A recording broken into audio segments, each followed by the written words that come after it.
Hello and greetings, everyone. I'm Pastor Edwin Strickland, and I serve as the Senior Pastor of Fellowship of Champions Church International, a worldwide ministry helping people to learn to live out their God-given dreams by walking in love and living by faith. And I get to be your host and your guide for this exciting journey that we're about to take that we call Ed Talk with Pastor Strick.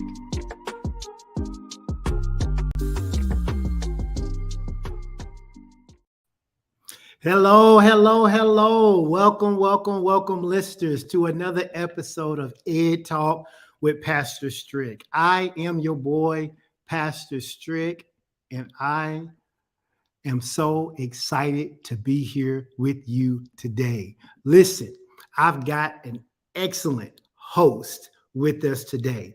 You know, here on Ed Talk, we come together every week so we can blend the realms of knowledge, instruction, faith with real world solutions. And so whether you're here today on a quest seeking to expand your knowledge base, whether you want to uplift your spirit or find common ground between the practical and the spiritual, I need to let you know that you have come to the right place. Every week we come together to forge connections, to bridge gaps, spark thought, ignite curiosity, and nurture our souls to be the best version of ourselves that we can be. So without any further ado, let's dive into today's enlightening conversation. And before we do that, you guys know what I ask you to do every single time. Help me with some social media outreach. That's right. I need you to go and knock on some virtual doors. What does that mean? I need you to like the broadcast. I need you to love the broadcast. I need you to tag your friends, tag your family, share it to your page, share it to your story, and let people know Ed Talk with Pastor Strick is live. I see we got people from Little Rock. I see we've got people from Maryland. We've got people from DC. We got people from Virginia. One of our international partners is on here from South Africa. Listen, go ahead and tag your friends and family. They are not going to want to miss who I have in studio with me today. Now, listen, before I bring him on, let me just remind you, there are a multitude of ways that you can connect with Ed Talk. All you have to do is go to www.pastorstrick.com. That takes you directly to my YouTube channel. If you haven't subscribed, I'm encouraging you to subscribe to that YouTube channel. That way, when Ed Talk goes live, you'll get notified and you'll know exactly what is going on.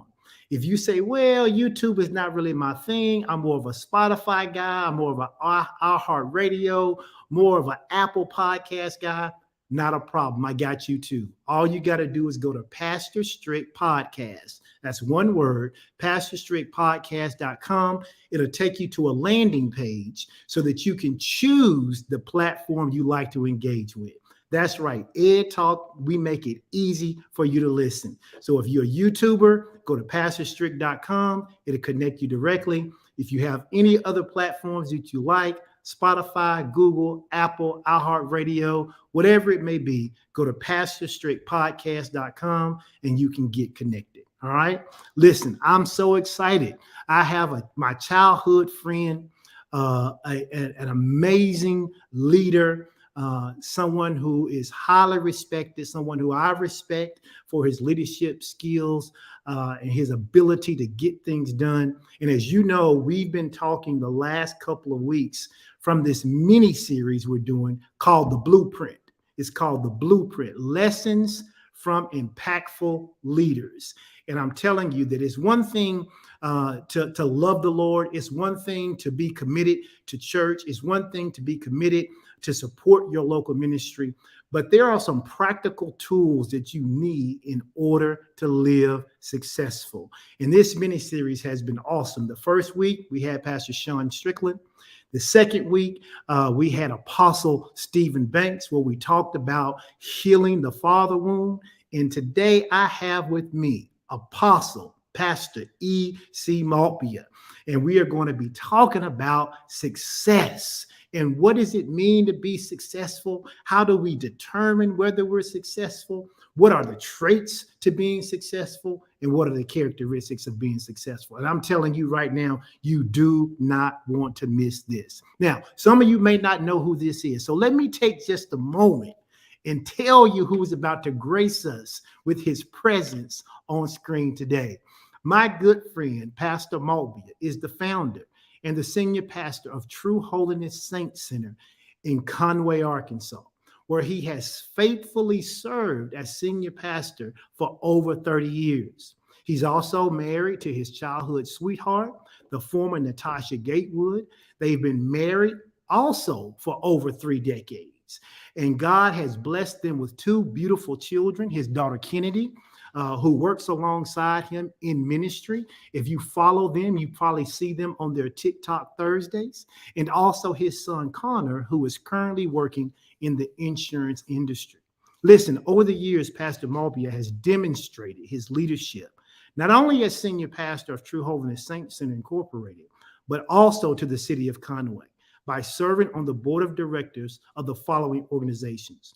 He served on the United Way of Faulkner County, the Salvation Army of Faulkner County, the Faulkner County Leadership Institute, the Conway Regional Health System Community Advisory Board, the Community Foundation of Faulkner County, the University of Central Arkansas's inaugural Parent and Family Council, the Arkansas Martin Luther King Jr. Commission, and as a founding member of the Conway Community Race Relations Initiative and the City of Conway Civil Service Commission.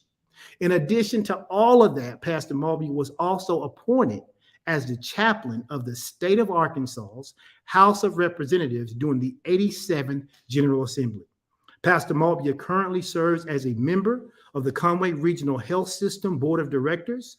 He serves as chaplain of the Conway Police Department, as well as chaplain for Veasley Funeral Home and Cremations. He's a member of the Conway Ministerial Alliance. And lastly, but not least, Pastor Maltbia was most recently appointed by former Governor Asa Hutchinson to be the University of Central Arkansas's on the University of Central Arkansas's Board of Trustees, where he eventually served as chairman of the board during quite possibly the most stressful time in our nation's recent history, the 2020 COVID pandemic. It is my pleasure to introduce to some and to present to others my childhood friend, my homie, Pastor E.C. Maltbia. Pastor Maltbia, we are so happy to have you, my friend. Are you there? I'm here now, bro. Strick, how you doing, man? I'm doing well. How are you?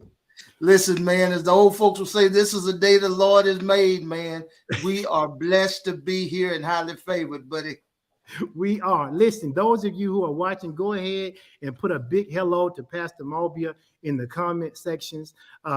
Listen, I appreciate you taking time out of your schedule. I got tired just reading about all the boards you serve on. Listen, I got tired listening to it, man. Listen, when I started doing this, I had several people in mind who I wanted to come and just share with the people who watch the broadcast. And so I'm so excited and so delighted that you are here. And I want everybody who is saying hello to just know that they are in for a treat today. We kind of had a little preview to this when I had a chance to sit down with you when you came to Northwest Arkansas. You don't venture up here too often, but you came up here and we was able to get together and talk a little bit. And I said, man, you got to come on. You got to be a part of this. And I appreciate you for being so gracious and just saying yes. Listen, Strick, man, I don't know how I was so blessed to be a part of Ed Talk.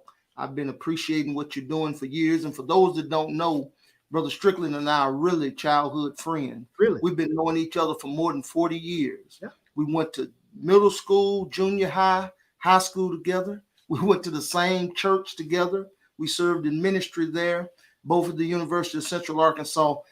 Man, I just appreciate what you are doing, not only in Northwest Arkansas, but around the globe. Well, I appreciate that. And I definitely appreciate all that you're doing. Again, not just in the city of Conway, but every place that you touch. It's funny that you talk about how we went to the same school and everything. I jokingly tell people, we'll get into this other stuff, but I have to say this. See, and a lot of the other kids, y'all went to what we call the cool elementary. Y'all went to Ellen Smith Elementary School before it was owned by St. Joseph. You went to the old building, not the new one. And I lived in Gold Lake, so they shipped us out there to Florence Madison. And so I remember the first time we met, it was in 6th grade, because in the city that we lived in, we had various elementary schools, but we all came together for 6th grade. And when I got to 6th grade, everybody asking everybody who's who. And I remember everybody saying, that's Cornell, that's Cornell, that's Cornell. I said, man, let me meet Cornell. you were as cool in as you are now. And so I appreciate the lifelong friendship. And indeed, it was you and Keith Harper and your wife, Natasha, who was just Natasha at the time, not just Natasha, but she wasn't Maltbia at the time. And our friend, Dr. Howard, who we now call Toddy, y'all invited me to Zion Temple. And I got saved at a lock-in. September of 1986 was the first time that I really, now my walk ain't been perfect, but it was the first time that I ever acknowledged that I needed a savior. And so we've been connected for a while. And so I appreciate you taking the time to do this today. Man, listen, absolutely. And in fact, you're going to be on here together, man. But listen, really, I really appreciate what you're doing. Appreciate the topic, man. And just excited about getting into it. All right. So let's do it. So part of our lesson from Impactful Leader today is really going to be surrounded by this idea of success. We live in a time where everybody wants to talk about how they got it out the mud. Everybody started from the bottom. Now they here.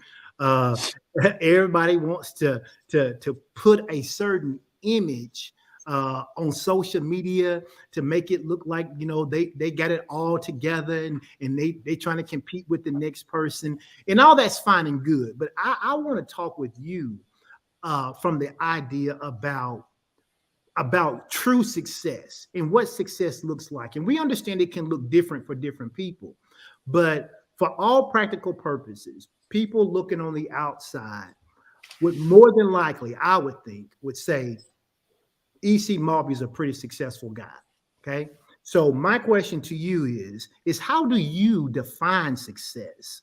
And like, if you were going to give advice to somebody about success, how would you start that conversation with them? Sure. Well, I define success very simply. Success in my mind is reaching your God potential, your full potential in God. Whatever that is, that can be in the secular field, that can be in the church, but success is reaching your full potential. And I think you and I talked about as we were meeting, I talk about the parable of the talents. And there was a man who gave his servants responsibilities. He gave them 1 talent. He gave a second one 2 talents. He gave another 5 talents. But what I like about the story was, or what I noted about the story was, he gave each according to their ability. He gave them what they could handle. And here's where I think we have to start. God values all of us equally, no question, but he gives all of us varying talents. That means he gives us varying skill levels, aptitude, experience, a passion for this or that. We all have different talents. And so because we have different talents, it is very dangerous for us to compare what you see as success and what I see as success. Because you might be a 5 talent person, I might be a 2 talent person. It doesn't mean that one of us is valued any more than the other. It just means that is our level of aptitude, expertise, skill level, whatever the case is. And so in my mind, success is reaching your full potential in God. But that also says to us, and you mentioned this just a moment ago, when you understand that success looks differently from everybody. It looks different from me than it does you, from Pastor Sean to First Lady Natasha to others. Then I have to decide that the only person I'm truly competing with is the man in the mirror. The only person that I'm truly competing with is the guy I was yesterday. So then I can celebrate you for what you're doing, and you can celebrate me for what I'm doing. But here's the dangerous part about this. This is why it's so important to know is reaching your individual God potential. Because if you start comparing yourself to other people, one of two things can happen. If I'm a 2-talent person and I'm doing all I can and I double that, I get the 4 talents. Mm-hmm. And if you're a 5-talent person and you just kind of breeze through, but you still make it to 7 talents, I can look at you because you're at 7 and feel inferior to you when I'm really maximizing my potential more than you. Yeah. On the other hand, if I'm a 5-talented person and you're a 2-talented person and you have maxed out at 4 and I'm cruising at 7, I can feel like I'm superior to you when I haven't even scratched the surface of what God wants me to do. So the first thing we've got to do is figure out how to maximize our full potential and understand that the only person you're competing with is yourself. Yeah, I like that. It's almost akin to staying in your lane. You know, Yes. if you're in your lane, you can navigate traffic so much better than if you're in Yes. somebody else's lane. The thing I like about that, you use that story in the Bible. You know, the only person who really got in trouble was the person who didn't maximize what they were given. Absolutely. The other two were both lauded for doing what they did, even though they may have had a different amount. You know, one of the things you talked about was this idea of comparison. And I think that's so important because I think comparison is a killer to success. Can you talk about? I know you spend a lot of time with college students in the city of Conway. A lot of people don't know this, but Conway is called the city of colleges. Yes. There's 3 colleges there. We got Hendrix College, we got UCA, and we got Central Baptist, all right there in the city. And you have been instrumental over the years of building up a really robust and strong college ministry. What do you say to the young people who come to your church, or what do you say to the young people you get a chance to go and speak to at various events about this idea of not comparing themselves to others?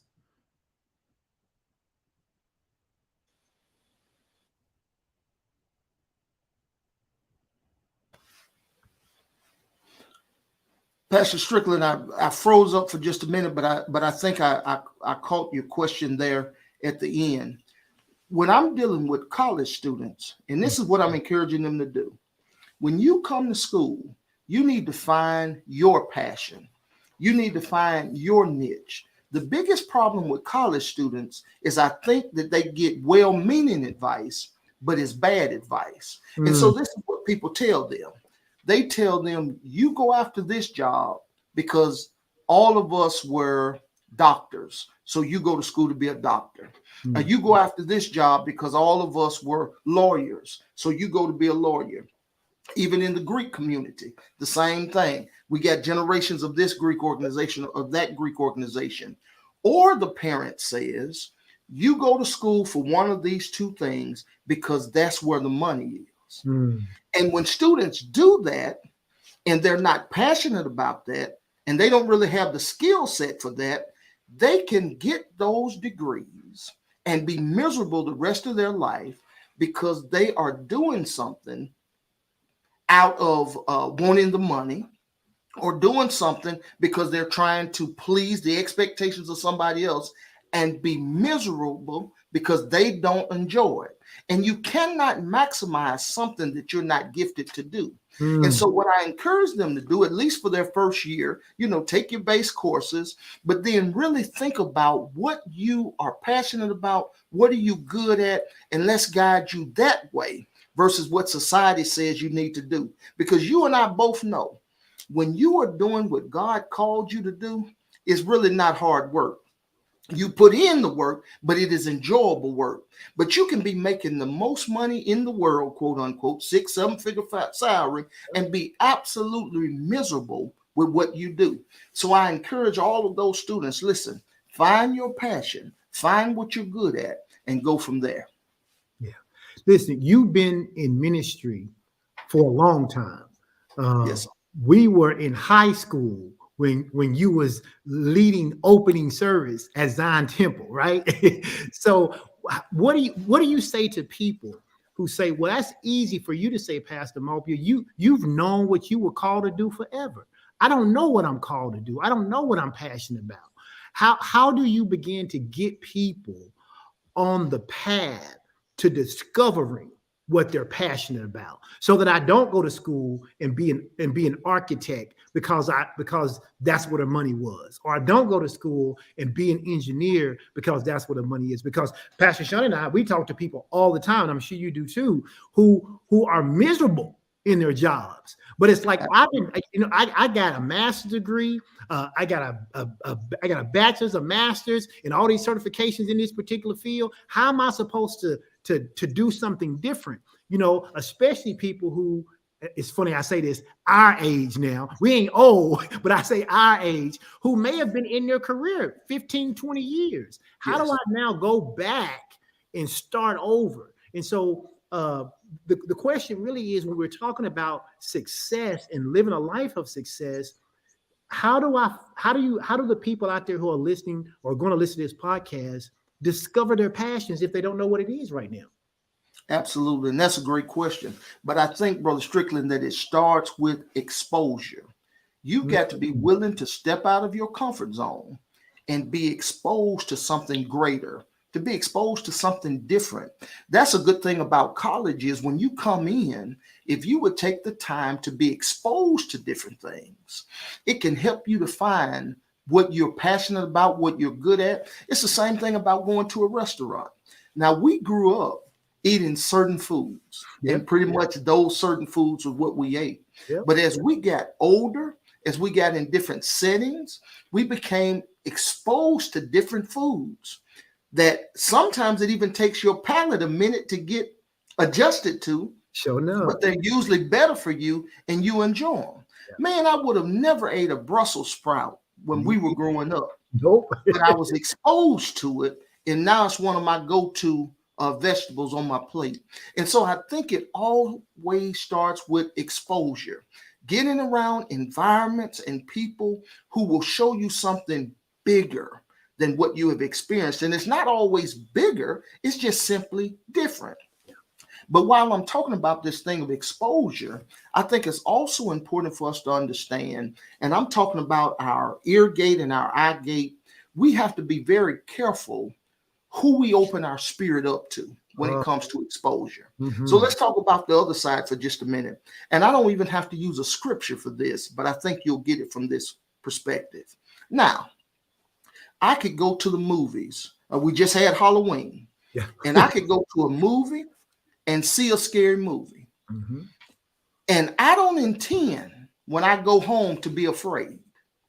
But because I watched the scary movie, I normally go in my house, don't worry about turning on the light. But now I'm turning on every light in the house. Now I'm looking behind doors. Now I'm looking under my bed. Now, why am I doing that? Because I exposed myself to the wrong thing.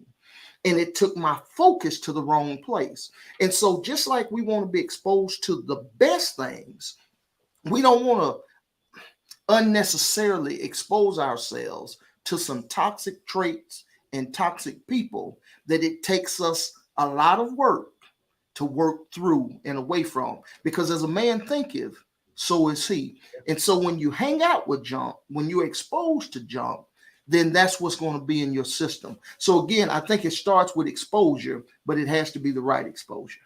That's actually a very powerful concept, because this idea of exposure leads us down the road also to this idea of what success looks like. If we grow up, in certain environments, or people come from certain backgrounds, a lot of people don't even know what is right or wrong in terms of how do I become quote unquote successful, even if I'm defining it by being all that God has called me to be, right? Because, like you said, exposure, I say it like this: it brings about it brings about an illumination.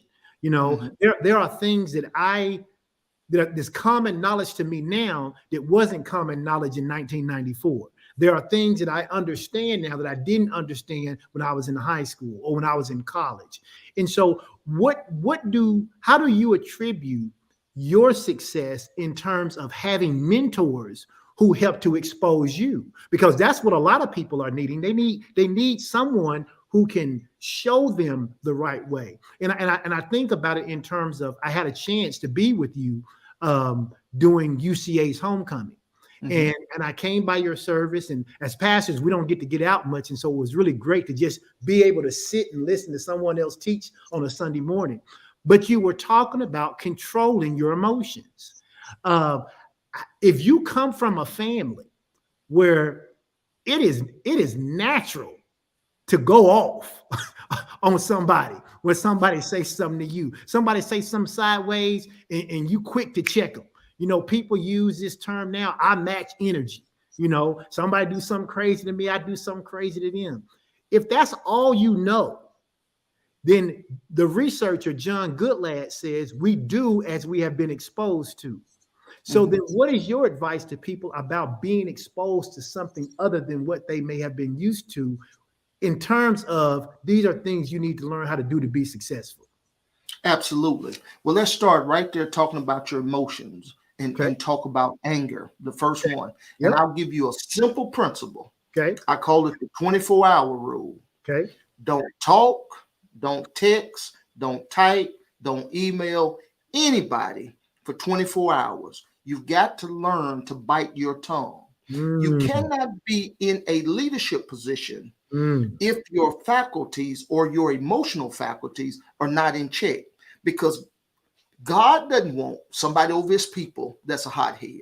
mm. But supervisors don't want people in leadership positions or company owners that are hothead, Come on. because as you go up the leadership ladder, your words matter. Now, when the janitor gets mad at a corporation, that's one thing. But Hmm. when the CEO gets mad and says something, it's totally different. Yeah. So the first thing you got to do is learn to be quiet. And that might mean that you have to step in the back room. That might mean that you don't need to be around somebody. Mm, But for 24 hours, and I tell people from the church's perspective, a lot of times you simply need to talk to God before you talk to them. When mm. you know it's somebody that's getting on your nerves or have hurt your feelings, you need to have a prayer meeting before you ever sit down and talk to them. Another thing, when it comes to those type of emotions, anger, I think you need to know your warning signs. You Oh. need to know when you're starting to get hot under the collar. You Mm, don't wait till it's time for you to match energy. But when you know what, I'm irritated today. I hadn't got any rest. I hadn't got any sleep. You need to start making that change then and setting up proper boundaries then, before you get to the place of blowing up. But it's not just anger, but it's also anxiety. It is when you get in a crunch, how do you handle what's going on? mm. You got to know how to calm your spirit. You got to know how to be cool under pressure, because from a leadership perspective, you're setting the tone for everybody else. Now, you think about it as simple as a parent. If your kid hurts themselves and they're bleeding and they come running in, mommy, mommy, or daddy, you can flip out and make it worse, or your demeanor can calm them down so you can fix the boo-boo or send them to the hospital or whatever it is. But you've got to understand, if you want to be a good leader, you got to control your spirit, your anger. You got to learn how to be cool under pressure. Yeah. You know, one of the things that we often talk about in leadership is we talk about this idea of whether leadership is something that people are born with or whether leadership can be taught. Now, John Maxwell, who's one of the renowned leaders in the field of leadership, he says that leadership can be taught. this idea of successful traits, you kind of started to hit on that about the kind of demeanor that people need to have. When you think about yourself, when you think about the leaders who you've been around, when you think about the leaders who you look up to, what are some common traits that you could say, I think these are some things that have at least been a catalyst for me being successful? If someone who's listening to this says, okay, what are some traits of a really successful person? Because we say it like this, we say success leaves clues. And so if I can find a successful person, I can study them. And if I find a multitude of successful people, they probably have some things in common. So what are some common traits you would say that people should be aware of that lead to success? Absolutely. And it's a lot of them I can think about, but I think it all boils down to discipline. Okay. Leaders across the board have discipline. And one of the things that I think in the area of discipline that we need to start thinking about is discipline in our time. Because to one, much is given, much is required. And as you go up the ladder, you're going to have much more responsibility. So you have got to learn from the very beginning, foundational level, how to balance your time. Now, you mentioned a minute ago about all of those things that were on my bio over the years. And right now, I am a trustee at UCA, University of Central Arkansas. I'm on the board of directors for Conway Regional. I'm serving as senior pastor of our church. And I got a wife that I'm trying to nurture that relationship, right, and other things that are going on. And so time management is critical. And so here's the advice that I would give someone that is dealing with how do I get discipline in my time? And this is what I would say to you, two things. Number one, you need to remove the word and replace it with or. Not I'm going to do this and that. I'm going to do this or that. So this is what I do, Pastor Strick. Whenever an opportunity comes my way, part of the determining factor of whether or not I'm going to do it is if I add this to my plate, I have to be equally willing to take something off of my plate. If it's not important enough to replace something, then it's not important enough for me to add it to my agenda. Case in point, when the governor came to me and said, Pastor Maltbia, we'd like for you to be on the board of trustees for the University of Central Arkansas, my plate was totally full. But I knew part of my responsibility was to minister to college students, young professionals. Now, I was already doing that with the Arkansas Martin Luther King Commission because education is one of their 4 pillars of that organization. But I had to decide at that moment, do I need to stay at the King Commission or do I need to go to UCA? Because at this point in my life, I can't do both. And so I had to decide to resign from one so I could pick up the other. Now, the key to that was I didn't just walk away, but I gave them appropriate notice, helped them to find somebody to come in there and take my place, and then I moved on to something else. So when we're talking about that time, it is that and versus or. But here's another thing that we talk about at our local church. I think you should manage your time like we manage finances, particularly when we're in a deficit at the end of the month. This is what I tell people when you're in a deficit. Okay. You write your bills out in order of importance. Now, for me, that might be my tithe is going to, or my giving is going to come first, my house note, so forth, so on, things that I have collateral, things that don't have collateral, like credit card bills. Right. Now, what happens to most of us, we don't write our bills out in order of importance. We write them out based on due date. Think about that. So if your lights are due on the 1st and your rent is due on the 15th, you'll have lights and no place to live. Come on. So this is what you do. So when you write them in order of importance, when you run out of money, you write a cutoff line. Everything above the line gets your money. Everything below the line got to wait. So that way you'll always have a place to live, and Visa not coming to get that stuff no way. Now, at some point, you want to be able to pay those things off, but you have a cutoff line. That's what you do with your time.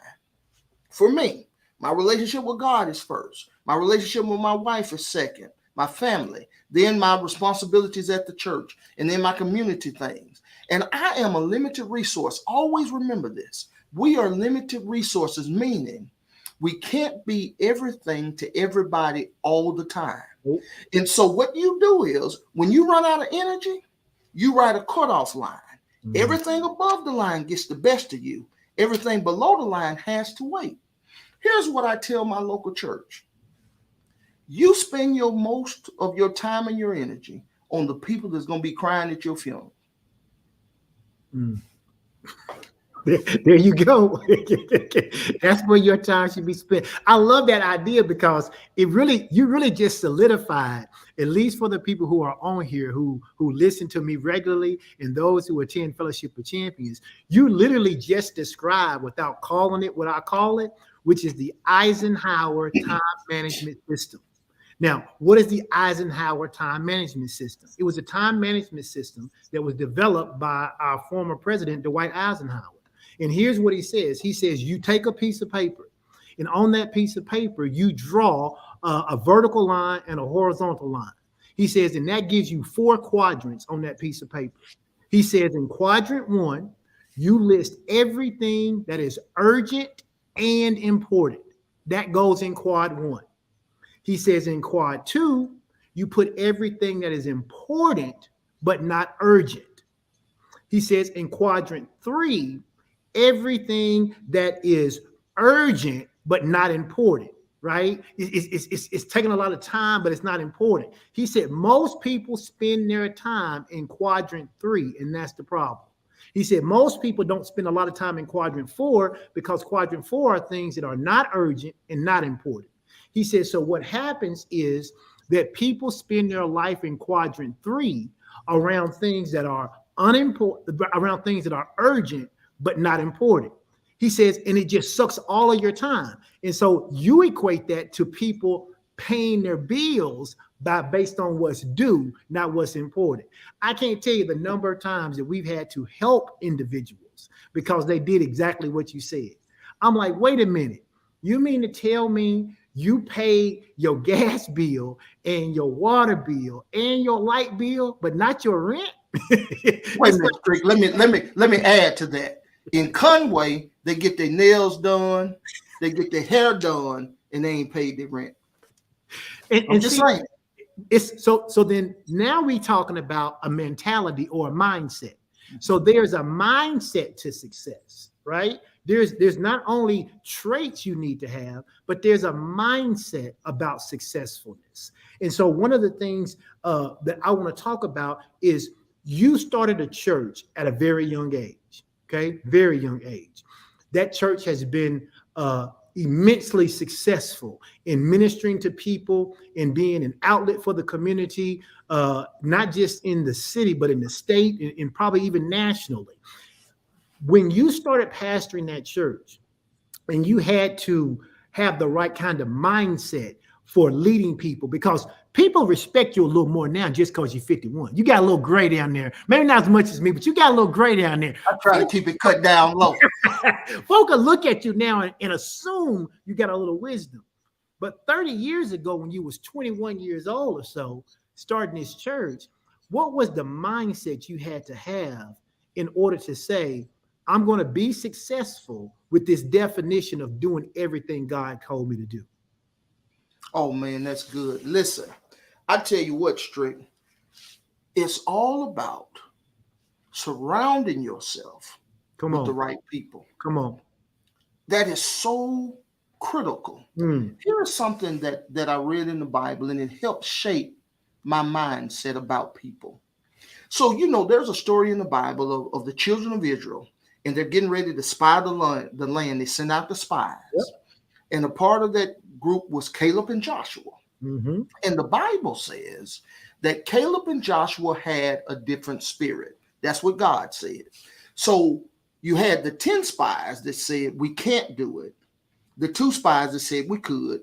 And so they decided not to do it. But here's my point. Caleb and Joshua had a different spirit. But this is the part of the story that perplexed me. Even though they were connected with God, even though they had the right spirit, even though they had the right vision, they sat and suffered in that wilderness 40 years, just like everybody else, simply because they were connected to the wrong people. You have got to make sure, whatever you're going to do, that you are connected to the right people, because the wrong people will stop the supernatural from flowing in your life. The wrong people will stop you from reaching your best, the wrong people. And so I even think about that in Bible terms, the New Testament. You think about Jesus, the Bible says he couldn't do many miracles in his hometown, not because he wasn't God, but because of the folks' mentality, their belief system. When Jairus' child was dead and he got ready to heal the child, the first thing he had to do was kick the folks out that were doing all the laughing. Amen. You have got to get the right people around you to help you move forward. And so for me, it was the church. I made sure, for instance, and you'll get this one, Deacon Johnny Hopper. You remember Deacon Hopper, Brother Keith's father. Yeah. It was men like him that I kept around me, that when everybody was laughing about the church and everybody was saying it can't be done, I had people like Johnny Harper saying, boy, don't you give up. Boy, you can make it. I had people like my dad, Lee Maltbia, that said, you're a Maltbia. We don't quit. We keep moving forward. And it's that same thing. If you're around people who don't believe in education, they'll be the ones that will tell you, oh, that school ain't for you. Come home when you have a difficult exam or a difficult semester. So instead of putting the people around you that didn't graduate from back home, you put people around you like Pastor Strick that have made it through. You put upperclassmen around you to say, hey, I know what it's like to struggle your first semester. I know what it's like to eat beanie weenies and Roman noodles and all of that kind of stuff. And there's still a pathway for you to go forward. So beyond just your personal belief system, it is the community that you place around you that can be strong for you when you're second guessing yourself. Now, in that, I thought about this question as I was preparing to just talk to you today. And you posed this question to me offline. What is the greatest leadership lesson that I've learned that I wish I knew back then? And I think it's a good segue to talk about that. For me, out of everything I've done, the greatest leadership lesson I wish I would have learned back then was to get rid of disgruntled people, to cut off disgruntled / toxic people. Because what I've learned over time is there are going to be some people that don't like you. I don't care how you bend over backwards. I don't care how you go out of your way. I don't care how you walk the extra 7 miles. They are committed in their heart. They're not going to like you. And therefore, you cannot spend precious time and energy trying to get their confirmation, trying to get their acceptance. I spent a lot of time as a young person trying to prove to people I was trying to do the right thing, trying to prove to people that I was called by God. And I got distracted by that, and I got hurt by that because I was chasing those people. The Bible says follow peace as long as it depends on you. There's a time that relationships have to be cut off. So I'll give you an example of that. And I work with Conway Regional Hospital. I've been on that board for 11 and a half years. Of course, I am not a medical person, but I look at a lot of reports.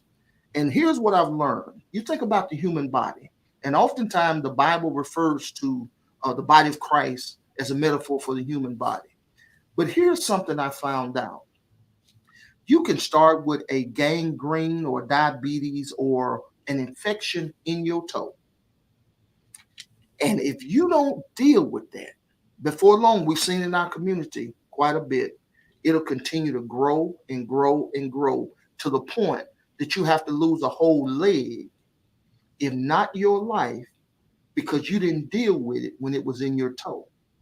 So why don't we do it just like what classic men do? Most men, when they get a pain, they ignore it for a few days. It's going to go away. You know, me and you 51 in the little pain. Oh, I'm just getting old now. You ignore it. Then the second thing you do is doctor it on it yourself. Mm. You don't go to the doctor and address it until it's really serious. And so what also happened was for me during those times, not only did I spend a lot of time and effort on people that I was never going to get to like me, I spent a lot of time and effort on people who showed me through their actions. You know, the Bible said, not the Bible, but the saying that we have all the time, when people tell you who they are, believe them. Right. Instead of me believing them, or I guess the Bible does say you know a tree by the fruit that it bears. Right. But instead of me believing them, I wanted to be liked so much. I wanted to be seen as a successful pastor so much. I kept that gangrene. I kept that infection around. And what happened was disgruntled people started making other people disgruntled.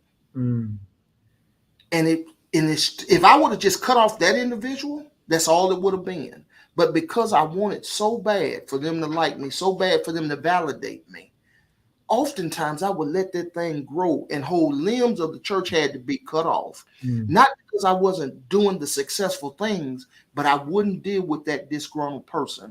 Now I'm doing that from a church's perspective, but you do that in your businesses, you do that in corporate America.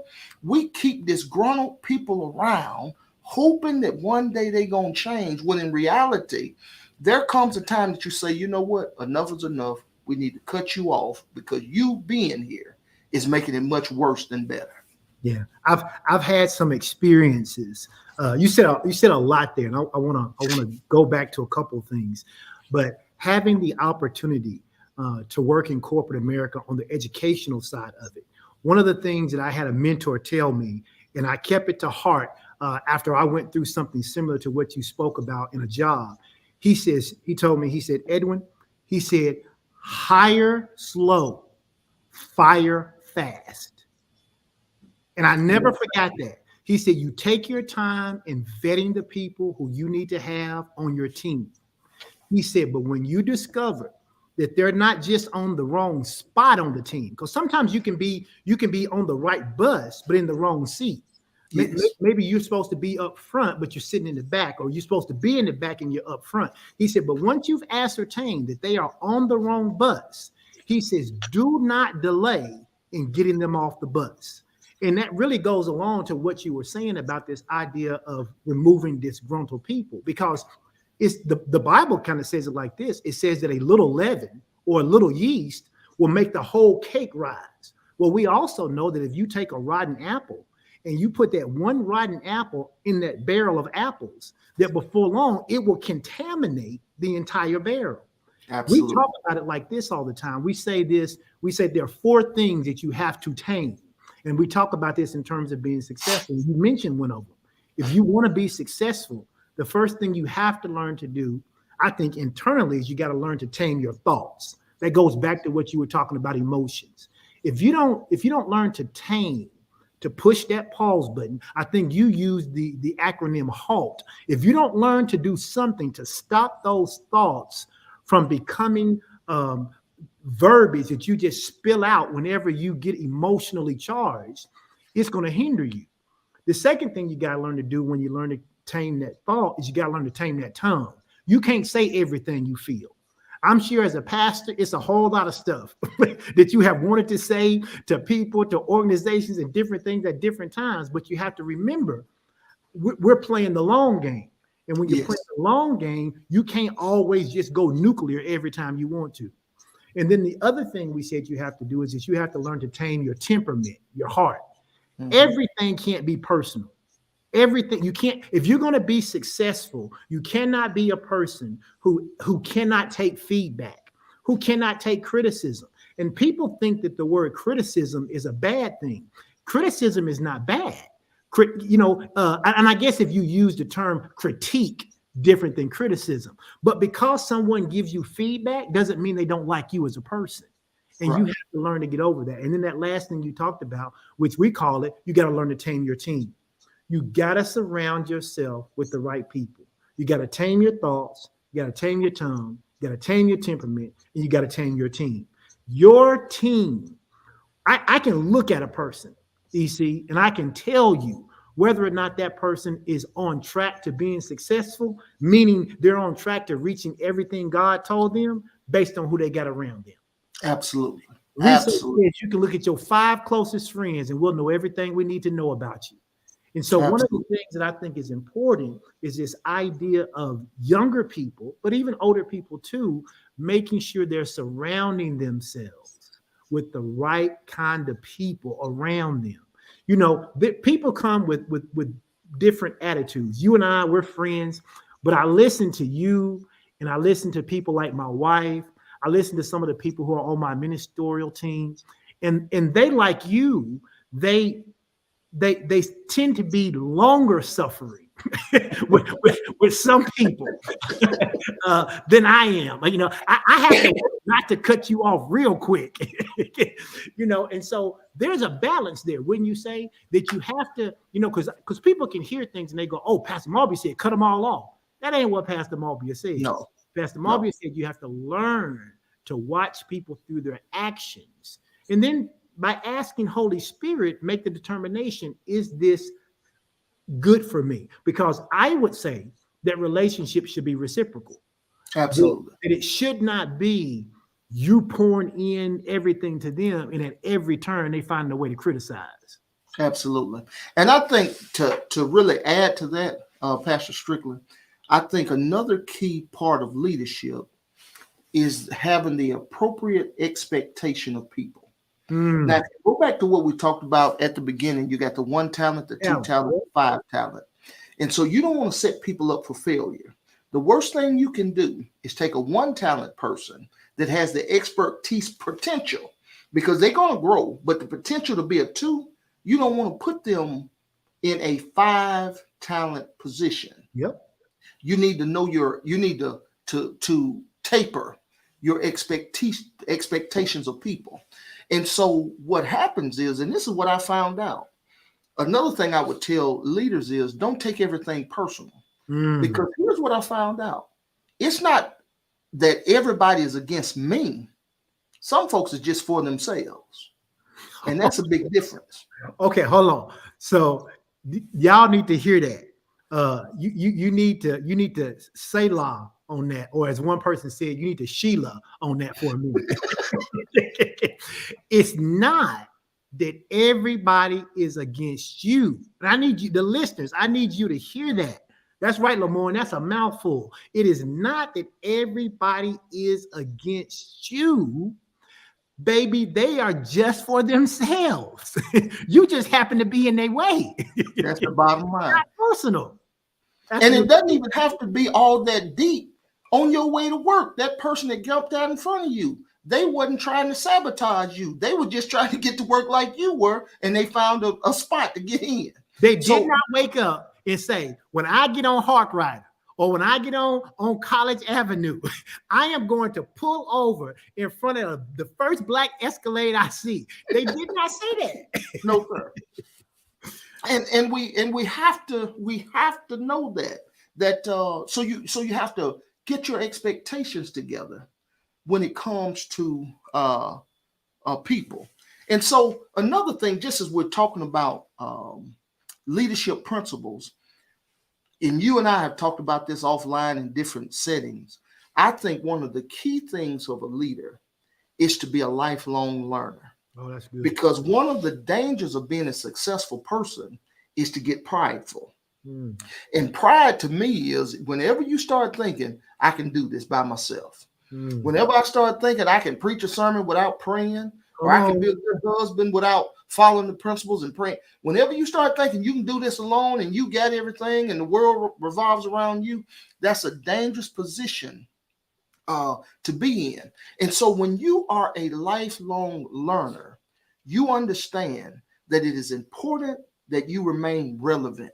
Now, this is something that I teach as I cross in corporate America and in the churches, but I often make this statement. Things that begin extraordinary soon become ordinary, and if not modified or changed, they become outdated. Now, think about me and you when we were in high school. the bag phone was extraordinary. You remember them bag Look, telephones? man, listen, that big brick bag phone. Listen, man, you had to plug it into the cigarette lighter. The cars don't even have cigarette lighters now, and you put it up on top of the car sometime for good reception. Them things were extraordinary. Yeah. But soon they became ordinary. Now they're completely outdated. You don't even see them anymore. You think about companies like Blockbuster that were cutting edge at one time, Yeah. don't even exist anymore. So what we have got to do is, whatever our craft is, whether it's in corporate America or in the church world or being a stay-at-home mom or somewhere in between, you've got to be that lifelong learner that is always willing to stay relevant. In the church world, we kind of say it like this: the message never changes, but the method of how we give it out changes all the time. And one thing I think COVID taught us was to change the method to get the message out. And so we're doing online things like you and I are doing here. But you've got to know your audience, because when I go in corporate America, the same principles, but my presentation is a little bit different. Right. When I go to what traditionally people would call interdenominational Bible churches, my presentation is a little different than when I go to the Church of God in Christ where we grew up. Right. The message is always the same, but the method is a little bit different. And so you've got to understand that when you go in different and before different audiences, you need to adjust yourself appropriately. Like, for instance, when I'm preaching on Sunday mornings at our church, I might talk about fornication, or I might talk about adultery. But when I'm over on the campus, I'm going to talk about sneaky links. Mm-hmm. Right. When I'm at the home church, I might talk like the old folks and say, sleeping around. Right. Right. Or shacking.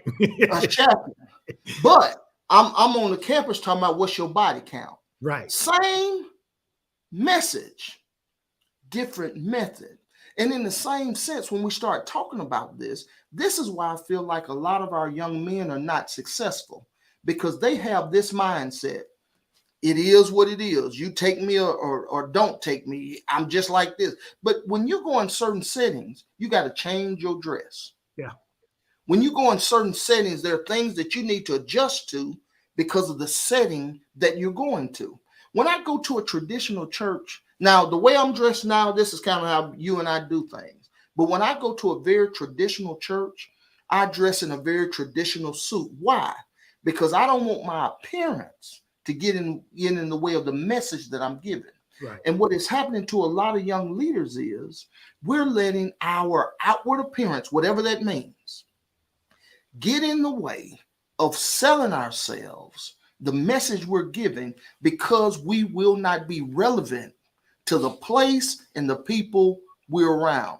So even in my sense, whatever level of success I'm on, I want to always know who my audience is, and I'm going to adjust myself appropriately. Paul said, I became all things to all men to gain some. Yeah. I think, we're almost at our hour, but I think that is a wonderful presentation of what needs to happen more with some of our young people. Because what's happening with our young people is they are showing up, and what they are saying is, here is who I am. And I'm going to dress this way. I'm going to talk this way. I'm going to be this way. And you need to hire me. And as a result, they're not respecting the environment or the culture that they're trying to get into. I'll use it like this. It would be like someone coming to me. I just celebrated 30 years in my fraternity. It would be like someone coming to me and telling me that they want to be in my fraternity, but they are going to be who they're going to be in the way they want to be it, and I got to let them in. There's no way you're getting in that way. You got to show up with a presentation that says, I match what you're looking for. One of the things I think that happens with people in this realm of success is they get stuck in what I call a fixed mindset. as Yes. opposed to a growth mindset. A growth Yes. mindset says, when I go to apply for a job, I don't care that I don't like wearing suits and ties. On my first interview, I'm going to show up in a suit and tie if I'm trying to get a job in corporate America. It doesn't matter that the person interviewing me is not in a suit and tie. They already got the job. I need to show up in a way that presents myself that says I understand what the culture is. And I think that sometimes too, we've actually allowed that mentality to creep into the church. You know, Yes. there's nothing wrong with having casual service if that's what you want to do. Nothing wrong with it all. We do the same thing. But at the same time, there is an appropriateness about what you are to wear. There is an appropriateness about how you should behave in a church environment. And now what happens is folks will get offended if you begin to tell them that they need to respect the culture, that they need to respect the behavior. You know, if I come to your church and your church happens to be a much more progressive church, right? But then I happen to go to another friend's church and that is a more conservative church. Mm-hmm.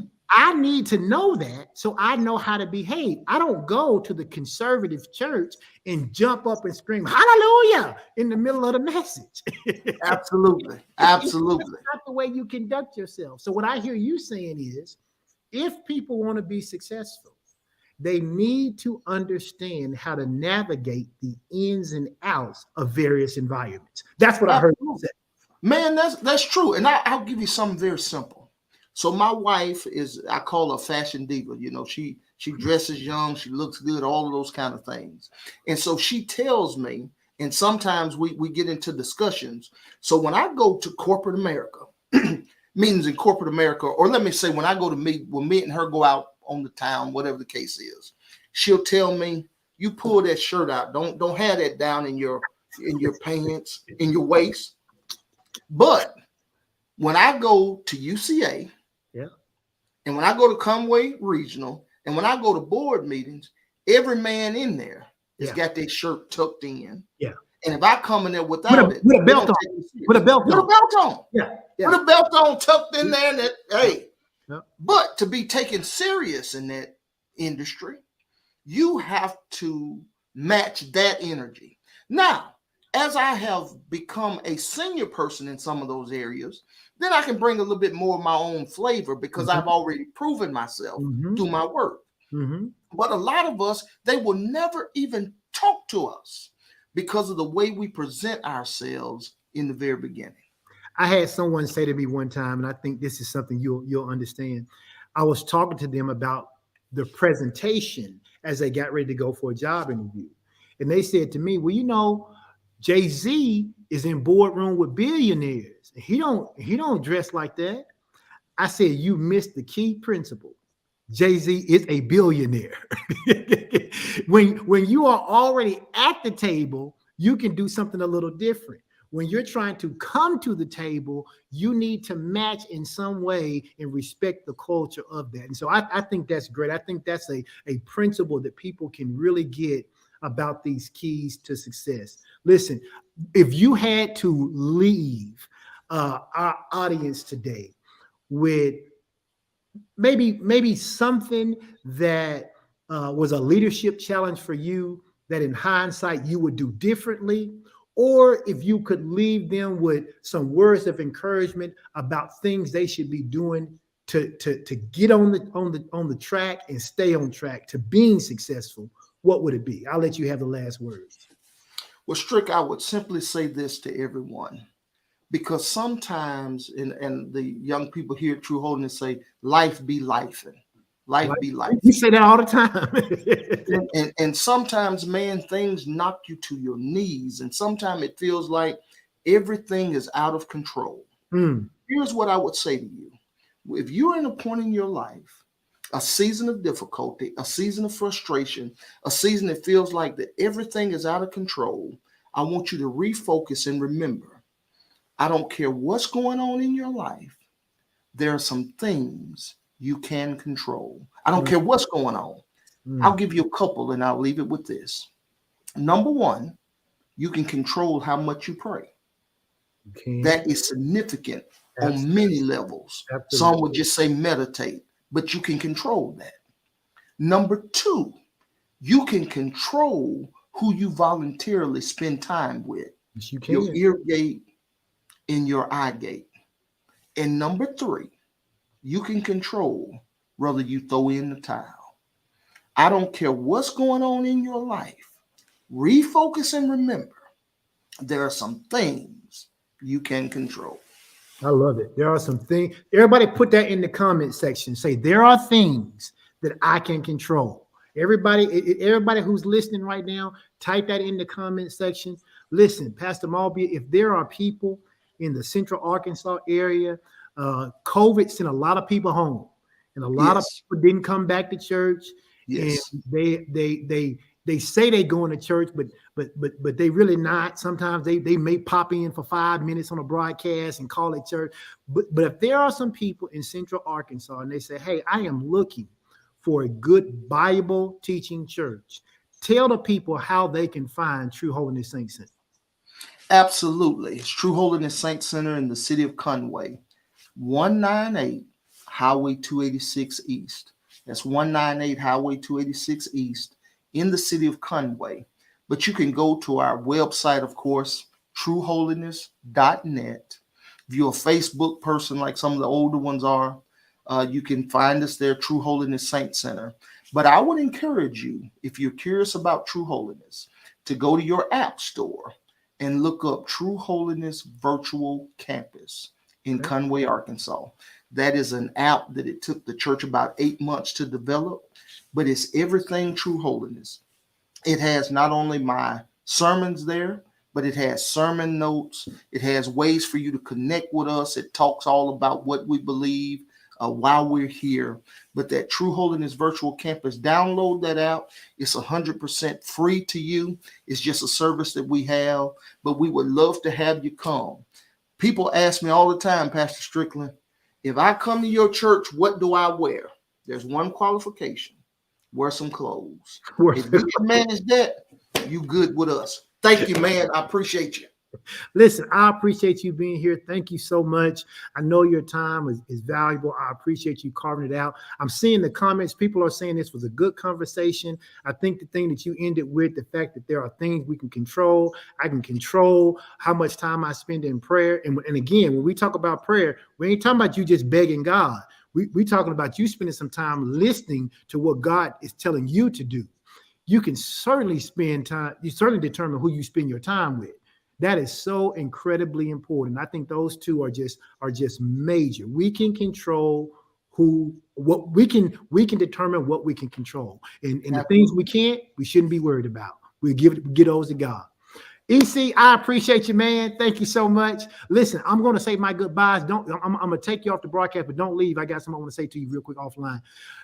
Listen, I appreciate you. Thank you guys so much for being here. Next week, we're going to do this again. I got my business man coming. I got Lemoyne Robinson. If you have been watching him and his wife, Crystal, on Love and Business on Thursday nights, you know that he has some sayings that are some of the countryest, but the best making sense statements you can ever hear. And I can't wait for him to come and share some of those. So we're going to be right back here. Same bat time, same bat station. Next week, I'm going to have my man, Lemoyne Robinson, business owner, State Farm business owner, multiple business owner, him and his wife, and he's going to be here. And honestly, I got about 6 things that we may talk about. We hadn't decided which one it's going to be yet. So you show up, and I guarantee you're going to have a great time, okay? All right, I love you guys. Thank you so much for tuning in every single week. I appreciate you being here, and I will see you all again next week. All right? God bless and have a great day.